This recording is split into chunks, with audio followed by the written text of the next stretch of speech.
किसी दिन मानवता के विनाश के बारे में कवि को बहुत यकीन है। वह इस दुनिया के अंत के बारे में दो अलग अलग मान्यताओं के बारे में बात कर रहा है।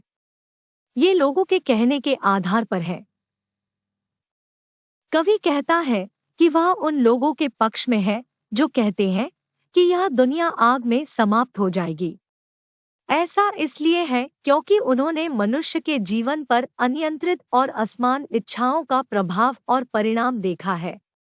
वह पाता है कि मनुष्य की बुरी इच्छाएं उसके स्वभाव में आग के समान है।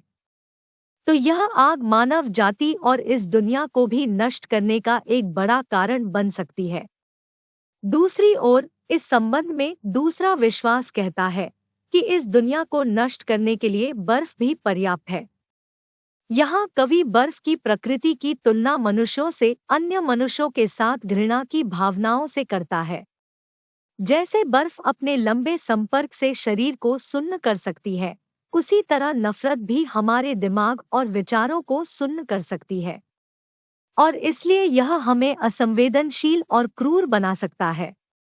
इच्छा के मुकाबले दुनिया के विनाश के लिए मानवता के प्रति ऐसी क्रूरता अधिक जिम्मेदार होगी। स्पीकर हम सभी को दो अलग अलग श्रेणियों के लोगों के बीच तर्क के बीच में लाता है। जो सोचता है कि दुनिया एक उग्र अंत तक आ जाएगी, और अन्य लोग जो सोचते हैं कि दुनिया समाप्त हो जाएगी। कवि संभवतः दुनिया के शाब्दिक अंत के बारे में बात कर रहा है, लेकिन वह उस शक्ति के बारे में भी बात कर रहा है जिसे मनुष्य को एक दूसरे को नष्ट करना है। कवि रोमांटिक इच्छा का अनुभव करता है कि उसने प्यार और वासना जैसी भावनाओं के लिए जुनून सिखाया है।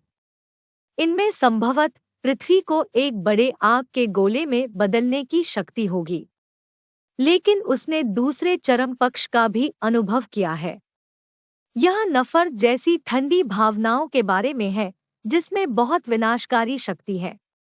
यह एक सामान्य तथ्य है कि प्यार को सभी प्रचार मिलते हैं, जबकि नफरत मौन हत्यारा है। हो सकता है कि आग का गोला खत्म होने जैसा असर न हो, लेकिन यह टोटका करेगा।